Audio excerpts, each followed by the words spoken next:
Hillary Clinton and Bernie Sanders were for the first time on a debate stage together going at it head to head. I watched a good portion of the debate, not the whole thing, but I have to admit that it was the most entertaining debate formatically thus far. The reason was simple. The moderators let Hillary and Bernie go at each other. It wasn't like, can I have my chance now? And no, the bell's gone off. You only have 30 seconds. They actually let them go back and forth, back and forth, back and forth. And on that level, it was good. In my opinion, it's what a debate should in fact look like. They were going after and at each other. So, in case you missed it, which I'm almost 100% certain you did, let me play this little montage, these little clips from ABC. Just hours ago, shots fired. Enough is enough. If you've got something to say, say it directly. Bernie Sanders and Hillary Clinton facing off for the last time before the New Hampshire primary, clashing in one of their nastiest fights yet. I am very proud to be the only candidate up here who does not have a super PAC, who is not raising huge sums of money from Wall Street or special interests. Senator Sanders has said he wants to run a positive campaign. I think it's time to end the very artful smear that you and your campaign have been carrying out in recent weeks. The Vermont senator doubling down on his attacks against his opponent's Washington ways. She has the entire establishment, or almost the entire establishment, behind her. That's a fact. I don't deny it. Clinton firing back. Senator Sanders is the only person who I think would characterize me, a woman running to be the first woman president, as exemplifying the establishment. The two candidates sparring again over that Iraq war vote. Secretary Clinton, who was Secretary of State for 4 years, has more experience. That is not arguable in foreign affairs.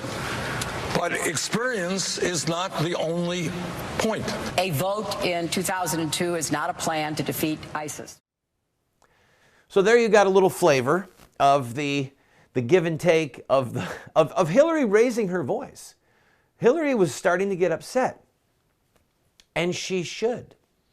The latest polling data nationally shows Clinton at 44%, and Bernie Sanders at 42%. That's a statistical tie. It's within the margin of error. She was up 31 points nationally just a few months ago. And now she's about to lose in New Hampshire. The latest polling data out of New Hampshire shows him at around 60 and her at around 30. This is going to be a significant black eye for her. Now, because Bernie Sanders neighbors New Hampshire, it was widely guessed all along that Hillary was going to lose New Hampshire, but then go on to win South Carolina and to win the primaries that came after that, and Bernie Sanders would fade quietly into the sunset and into retirement. That is not going to happen. O'Malley's people, now that he's pulled out of the race, are trending towards Bernie Sanders. Not that it's that many people, but it matters. And Bernie Sanders has got the momentum. Now, I want to explain one last thing about polling, all right? And this is critical. You may get a phone call for a poll. There's so many polls being done right now, there's a high likelihood that you'll actually get one. I got one and missed the call. Now, you may get the call. I advise you to take it if you've got the time. All of that aside, in the third quarter of 2015, Hillary spent $1.9 million on polling data. Think that through with me, $1.9 million. In the last quarter, she spent $720,000, okay? This is over $2.5 million for polling. That's not about polling data for Iowa or for New Hampshire and South Carolina. You could buy so much media there. That's not what the polling is for.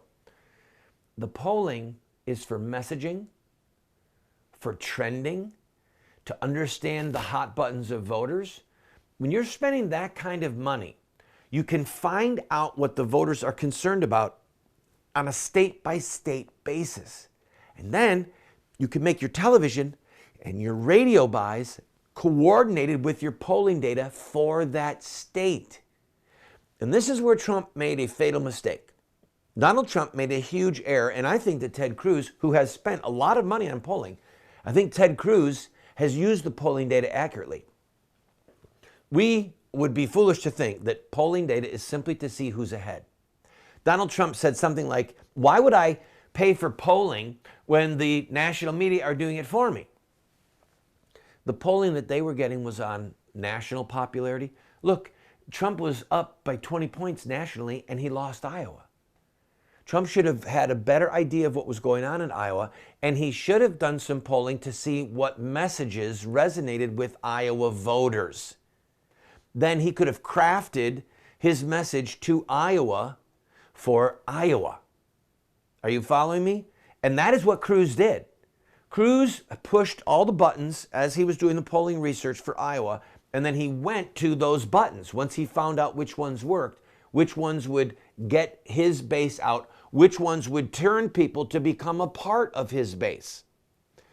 So Hillary has spent more money on polling than the top 6 Republicans combined.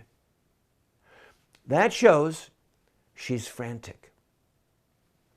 You better believe that a lot of these polls are asking questions about her emails, about the possibility of an indictment, about money coming from Saudi Arabia, about how to play the race card, how to play the sex card, how to play the religion card. She, in part, is crafting her message for the presidency on the basis of polling. Her base, likely Democrat voters. And believe me, they're doing polling to independents and to Republicans. Hillary is as well, with the presumption that she's going to win the nomination, and then how she begins to craft her message to either suppress Republican turnout so they just don't come out to vote, or to bring some of the independents and a few straggler Republicans into the fold so that she could win the presidency. Just learn the lesson. Polling is not simply about who's ahead nationally. Polling is about who's ahead on a state-by-state basis and what messaging will work in that state.